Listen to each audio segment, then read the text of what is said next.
याद है आपको? याद है आपको मैंने कहा ये किलस था, why did you put Africa on the high table? इसकी बेसिक किल्सन वो है, व्हाइट फार्मर का तो बहाना है।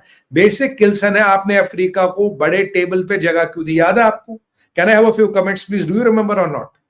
डू यू रिमेंबर और नॉट? आप बताइए, few comments please. Do you remember guys? मैंने आपको कहा था कि इसको तकलीफ है कि अमेरिका को अफ्रीका को आपने हाई टेबल पे क्यों बुलाया? Do you remember? Come on यार, यस और नो? मैंने कहा this is the real reason. Yes, मैंने कहा वो बकवास था, व्हाइट फार्मर्स ये सब उन पे अट्रॉसिटीज हो रही है, घंटा नहीं हो रही, इससे कोई फर्क नहीं पड़ता। वो डच ऑरिजिन के फार्मर्स है, वो फ्रेंच ऑरिजिन के फार्मर है, कुछ नीदरलैंड के फार्मर, तो अमेरिकन भी नहीं, इससे क्या फर्क पड़ेगा? ये मैंने आपको ये कहा था। और पाकिस्तान को नॉन नेटो अलाई का भी इसने स्टेटस क्या है? केसर जी के कमेंट पे जाइए,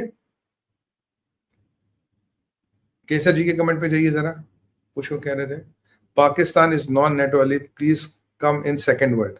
अच्छा, ये इसलिए सेकंड वर्ल्ड में आता है। ये तो मोहम्मद बिन सलमान को भी तो नॉन नेटो अलाई घोषित किया है।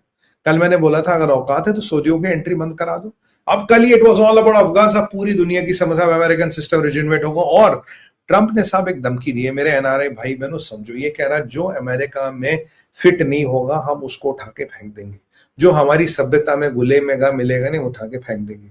यानी कि अगर जेडी वेंस है उसको मिसेस उषा वेंस को तलाक देके वो एरिका क्रिक जो है उससे शादी करनी पड़ेगी, क्योंकि वो समाज है। ये बड़ी चेतावनी, आप हमारे समाज में फिट नहीं होगी, मैं आपको उठा के फेंक दूंगा। और देखिए निकी हेली का बेटा, निकी हेली के बेटे ने विवेक रामास्वामी की वाट लगा दी आज। I don't want to get into that, but Nikki Haley का बेटा कहता मेरा तो भारत से कोई लेना नहीं, मैं भारतीय हूं नहीं, मैं भारत को जानता भी नहीं, मैं तो भाई कहीं गया ही नहीं हूं। उसने विवेक रामास्वामी की वाट लगाई। क्यों बेचारा? वो आपकी और हमारी तरह सनातनी है, जनेऊ कल